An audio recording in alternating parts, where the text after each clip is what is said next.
guys, Denise the Lazy K Mountain Homestead. Well, this morning I am going to put together this modern fruitcake. Like I was telling you in my last video where I made the sugar cookie fudge. I wanted to try this because we love fruitcake. I know it's a lot of people that make fun of fruitcake out there, but we love it. We always have. Both of our grandmothers made fruitcakes and our families all enjoyed it. With a nice hot cup of coffee, it was a real treat. So if you've never tried fruitcake, maybe you'll give this one a try. It does have candied fruit in it, but it also has a lot of dried fruit in it, which is more than the candied fruit. And it has a glaze on top. So let's get started with this. I have misplaced my fob for my video. I don't know what happened to it. So please excuse me when I have to walk out of the video for a second to do a few things. Okay, so I've got my instructions here, and there's a lot of ingredients, as in any fruitcake. But let's get started. So what we're going to do first is we've got 1 cup of butter. And I've got that in here because we bought some butter from the Mennonites. That's in a great big tube. And so I had to kind of measure it out. 1 cup. And to that we are going to cream together 2 cups of white sugar. So I'm going to go ahead and put this on and cream that together. And then to that we are going to add baking powder and salt. And we've got some orange zest, 4 eggs, orange juice, nuts, and fruit. So it's pretty simple. I do want to tell you though, when you're using baking powder, flip it over and look and make sure that it is in date. If you've seen my videos, you know I always say stuff like that because it's important, especially when you're making something like this that,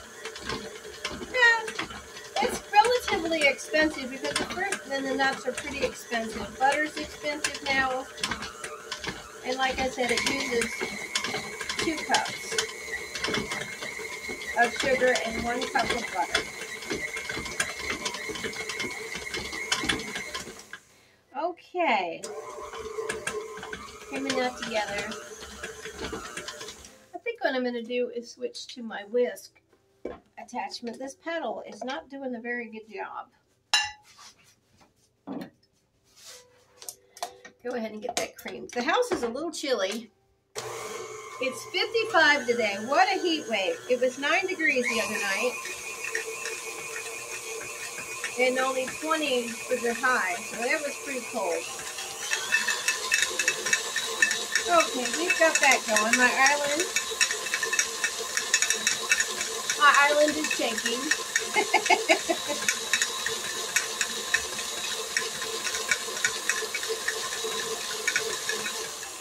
Okay, now we're going to add the baking powder and the salt.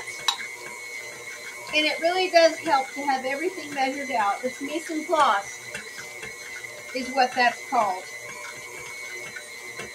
And we are going to add the zest of 1 large orange. I chose a navel. If you don't like zest, you can use an orange liqueur or orange extract. It's up to you. Okay, now we're going to go ahead and add 1 egg at a time.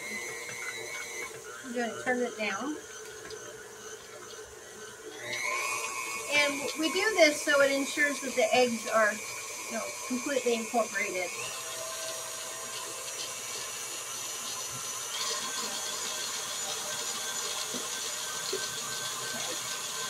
And I'm going to let that beat pretty good to get everything mixed up well. Okay, and what we're going to do next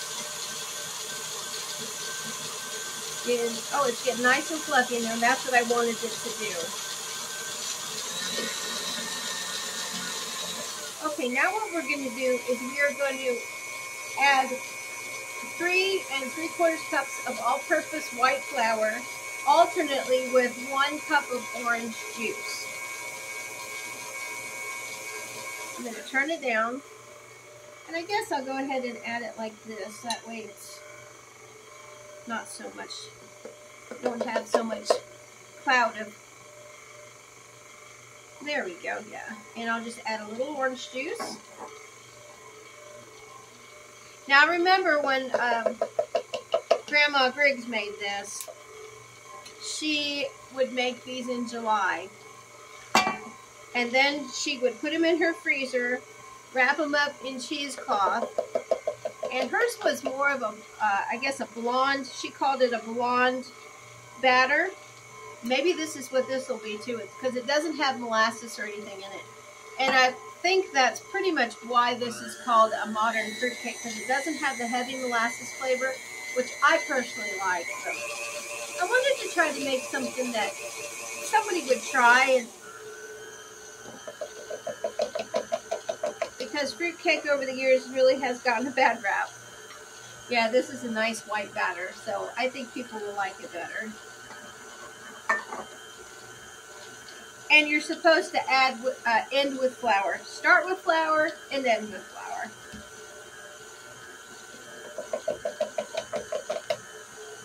Okay, this looks like probably the 3/4 cup here.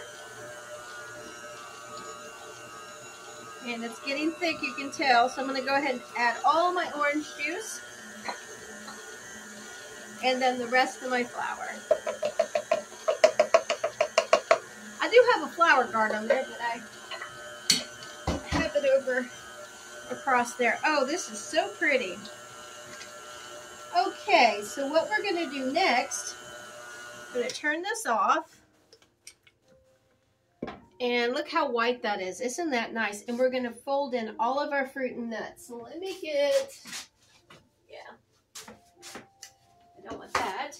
Let me see. Yeah, here we go. Spatula with cow. Okay, so what we're going to do now is we are going to go ahead and fold in the fruit. Okay, I need 1 cup of the candied fruit. And then I've got 3 cups of my choice of dried fruit. And what I have in here is cherries, cranberries, golden raisins, and apricots. And then I put a few little green cherries in there because I like them. And these have been soaked overnight for with 1/4 cup of amaretto and 1/4 cup of brandy. I act like I've been nipping it, don't I? But I haven't. Okay, so we're going to go ahead and take this off. Get all that wonderful batter off of there. Oh, well, you know I have to taste it. Oh, it's very orangey. Wow, I like that. Now that's different from Grandma Griggs too. Now she might have used orange juice in hers too. As a matter of fact, I think she did, but I've got the zest in there, which creates the oil. Oh man, it's really good. Okay, so let me go ahead. Let me see, what is this? This is a 1/2 cup. So I'm going to go ahead and measure out 1 cup of this candied fruit. Now, if you don't like candied fruit, you probably can just use all of this fruit. I'm just going by the directions. And like I said, it's been soaked in the alcohol. You do not drain it. Amaretto and brandy. All right, into this, I'm going to go ahead and add all of this fruit here.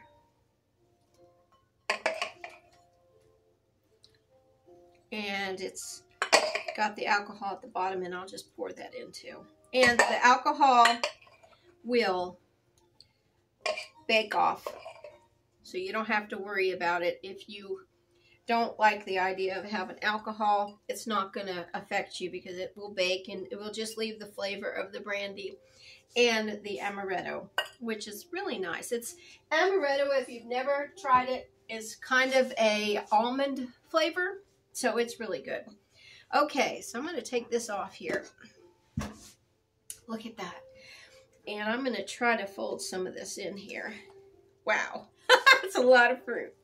This is the first time I've made this, because like I said, I always try to make these videos, these recipes that are new, right along with you. Okay, wow, that is so pretty. So what I'm going to do now is add the nuts. I've got 1.5 cups of pecans. And then I am going to also add 1/2 cup of black walnuts. Willis and I just love black walnuts. It's an old-fashioned flavor. And if you don't know about black walnuts, I don't know if it's basically an American nut, but back in the day, people would have a black walnut tree in their yard because that was how they had nuts. You just didn't run up to the grocery store and buy nuts or fruit or anything like that. So this is why you had fruitcakes. The fruit was dried, and then they would candy it, and then they would make a wonderful cake for the holiday season.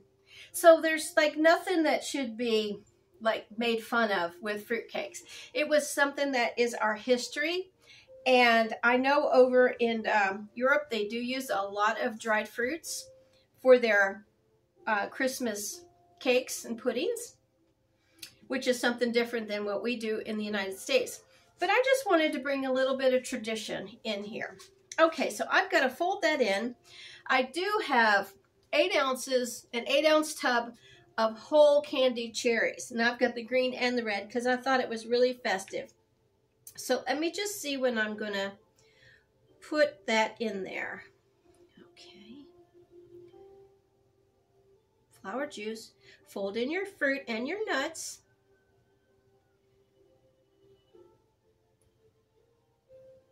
Okay. All right, and we're going to go ahead and add this whole tub of the cherries, and they're whole cherries. Now, like I said, if you guys kind of have an aversion to candied fruit and you're thinking, oh, gross, if you like maraschino cherries, or I don't know how else to say that, that's what those candied cherries taste like. If you like cherries, chocolate-covered cherries, that's what they taste like. So don't go, ew, gross. This is absolutely gorgeous in here, in my opinion. I probably should put this in a larger bowl, and I don't have one right over here. So let me go get one. And I went ahead and brought a bigger bowl over because I think I'm actually going to need this to fold all of it in there. Yeah, because there, look at that. Wow, this is going to be a great cake. Okay, and what I did was I preheated my oven at 325. This cake is going to cook for 70 to 90 minutes or until a toothpick comes out clean. Look at that. Wow. I think even my spatula is too small. What do you think? Wow, this is, oh, Willis is going to be so excited. Okay. Well, there's plenty of batter here to incorporate all of this fruit and nuts, that's for sure. And I'm folding it in. I am not mixing it. I want to keep the air that I have in the batter. There we go. Wow. Trying to distribute all of this through. This brings back such memories of Grandma Griggs. I was probably in my 20s. And we were busy having babies, and I would come over there, and she'd always tell me stories of her growing up in Virginia on the farm. And then she got married very young, started having kids of her own, and I would just listen. I just always admired my elders, and I always listened to them. You know, a lot of times we've lost the art of just listening to our elders and listening to their stories, you know, and not thinking, oh, they're a pain in the butt, or I don't have time for this, or whatever. But, you know, elders aren't going to be here very long. I'm 65, so I guess I'm considered an elder. But, you know, we're not promised tomorrow. But if you guys think about it, give your elders some You know, just give them some time. Give them some of your time. Okay, guys, that's enough of my soapbox. What I have over here, let me wash my hands real fast because I am sticky. And if you're thinking my kitchen is just a wreck, well, you guys are right, because I got an order for 30 loaves of sourdough, and I'm almost there. I've got quite a few to go, but got my sourdough starter over there. I've got to bake those after this. Okay, so it calls for either a Bundt pan or a tube pan, and I'm using a tube pan, and it is sprayed with the spray, and I'm actually going to give it just a little bit more spray, non-stick. Now, if you want to go ahead and flour this, you can. I'm going to flour the bottom just because I don't want it to stick.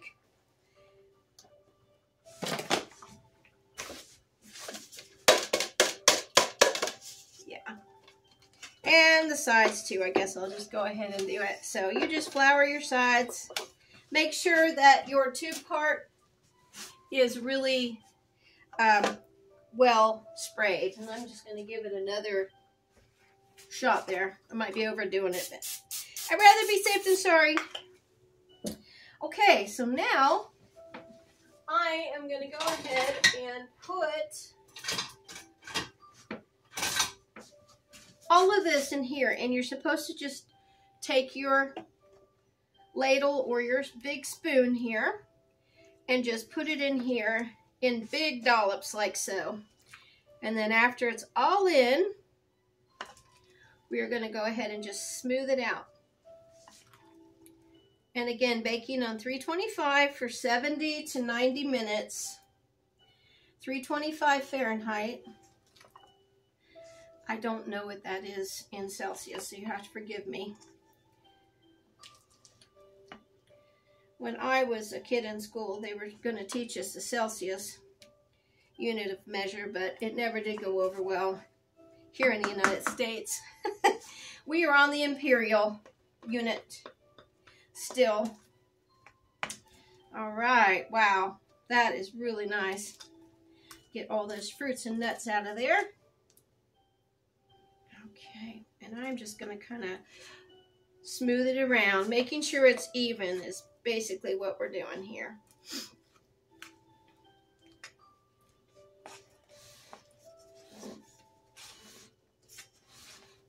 Okay, I'm going to, I always did that. I learned that from Violet Flynn.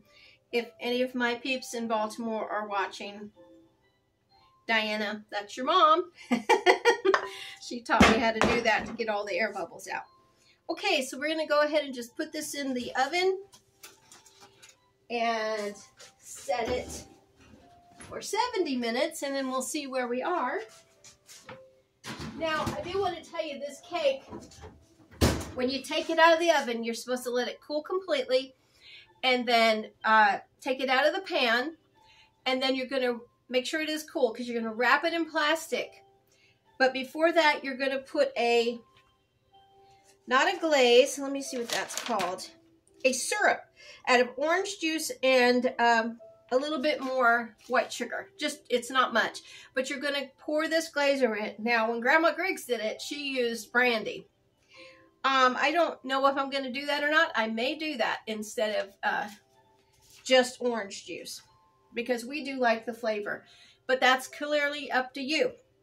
So 70 minutes, we'll be back, and hopefully it looks great. Oh, let me tell you this too. The recipe says if it looks like it's browning too fast, go ahead and just put a tint of foil over it.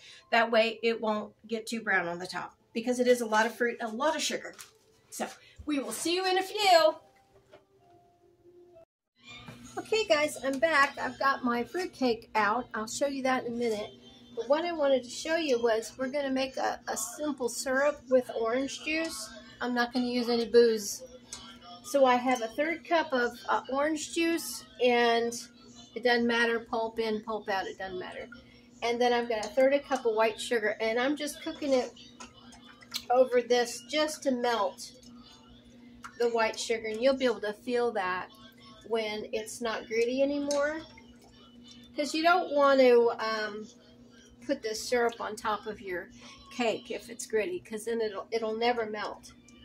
And that wasn't in the actual recipe. This is just something I'm doing because out of experience, you know, you don't want something gritty on your cake like that. Okay, well that is done, and I will meet you over there at the cake. And guess what? I found my little fob thing. Okay, here we are with this big, beautiful fruit cake. Isn't this gorgeous? And it is a blonde batter, just like I was telling you about. So it won't have that dark molassesy type batter that is pretty old-fashioned, even though I do like it and Willis likes it too. This is nice. Okay, so I've turned it out of my tube pan. Now be very careful with it because I had to put a plate on the bottom and turn it out. Wait probably, oh, I don't know, maybe a half hour before you start messing with it. Okay, so what I'm going to do, oh, and if you could probably divide this into like a springform pan or maybe some loaf pans if you wanted to. That's what I think I'll do next year when I make it. Buy some little loaf pans because I think that would really be nice for gifts. Because believe it or not, most of my family loves fruitcake. Okay, so what we're doing is we are going to go ahead and just put all of this syrup into this fruitcake, and it will soak it up.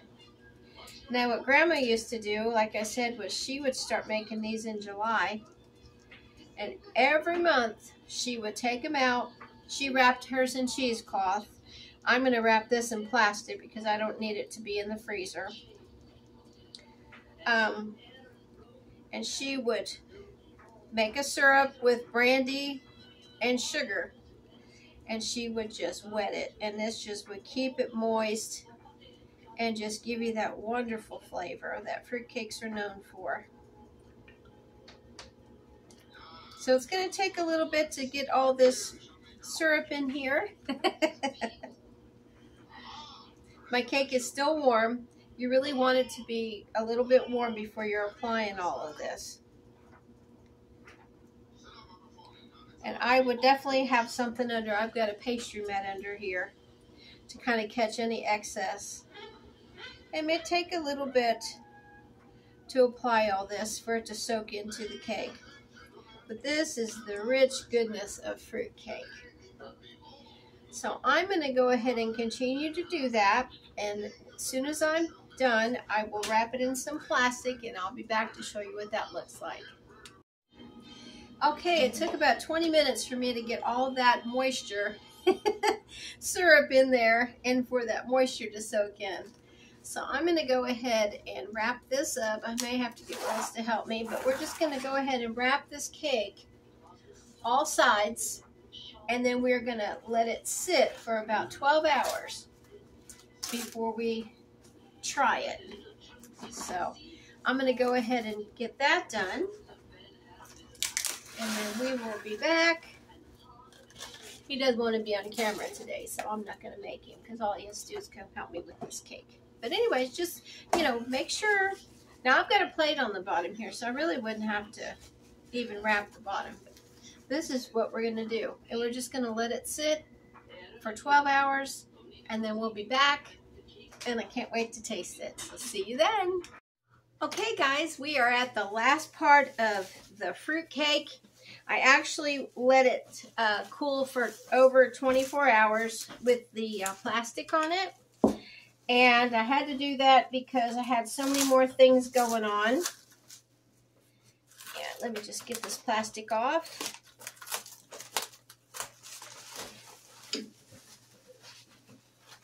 There we go. Now, as you're going to see, Willis and I did have a little sneak peek. He had to go back to work without the glaze. And I will tell you, this is a really, really delicious fruitcake. I'm just not saying that. I hope that you'll give it a try. So like I said, it's got a glaze on it. Okay, what I wanted to do was put it on a flat or surface, like a level surface, because I had it on a concave plate and it was cracking a little bit. So just take that and bear that in mind if you're going to put it on a plate. You kind of want it to be flat when you're going to put this glaze on here. It's a really thick glaze too. I've got 2 cups of confectioner's sugar that I need to go ahead and sift. And then it says start with 3 tablespoons of half and half of milk. And this glaze is going to be kind of like if you've ever had a honey bun. And it's got that really nice thick glaze on it. You don't even have to put a glaze on it if you don't want to. But this is just part of this recipe. So that's that. I'm going to go ahead and mix this. See if you can see in here. I've already got my half and half in there. If you hear anything, it's our little puppy. She's running around. She has discovered water bottles. Okay, that's pretty thick, so I'm going to go ahead and add some more. Now, I froze this half and half, so it's pretty thick.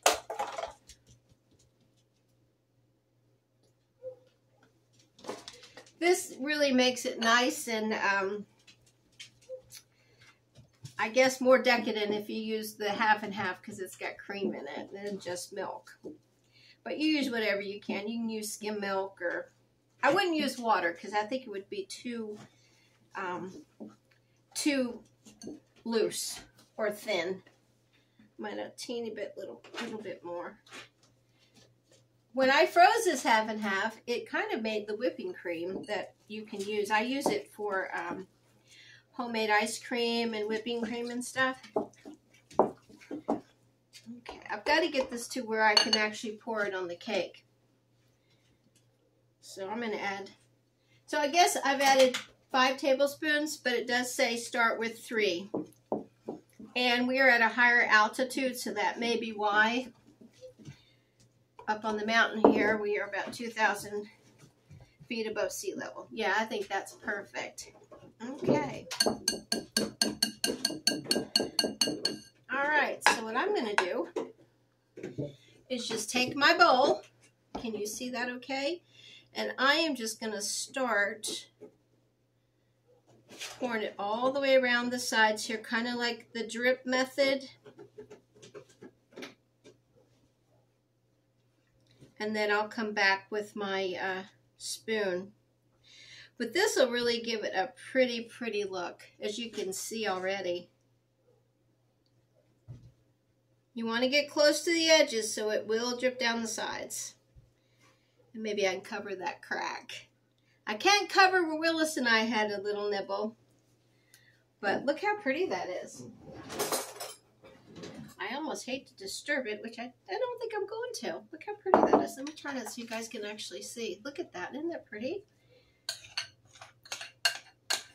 And I'm going to pour the rest down here on this side so it'll kind of go over. And then where we took our couple slices out, we couldn't wait because I knew he had to go back to work today. Houston bound, life of a truck driver. Can't wait for Christmas. Okay. Well, my goodness, I think that is absolutely gorgeous. So you can put this in your fridge and let it harden. This icing will get very hard, just like on a honey bun. I'm at room temperature here. So I think that's what I'm going to do, and I'll be back in about an hour to show you what it's like, and I'll have a slice. Okay, I am back, and this hardened really nicely, as you can see. Now, if you wanted to dress it up, you could get some fresh greenery, or you could put some cherries on top, which would really be pretty. Like this, I've got some candied cherries. And you could just take some of these green cherries and red cherries and just go put them on here. That would really be pretty. Whatever you think would be nice. Maybe some pecans or some black walnuts from what's in the cake. It's always nice to kind of have on the outside and what's in your cake. but I think this really turned out pretty. Even with the crack. That was my fault though. So let's go ahead and cut a slice. I've got my Santa cookie plate because I figured this would be a great slice of cake for your Santa, especially if he's a fruitcake lover. And we'll pour some eggnog too.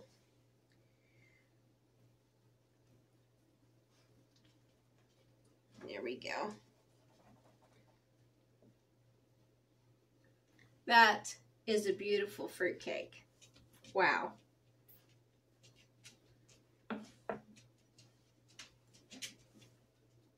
Look at that fruitcake. Look at all the goodies in there. Oh my gosh, how wonderful. And like I said, not everybody's a fruitcake lover, but we are. There's some of us left here. And here's the eggnog. Pour a little eggnog. I love old-fashioned tradition, and this couldn't be any more of that. So I hope you guys will try this modern take on a fruitcake. Have your, let me turn that around, eggnog for Santa and your fruitcake. And I'll just try a little piece here because I'm using my fingers. It is so good. You can really taste the amaretto in it.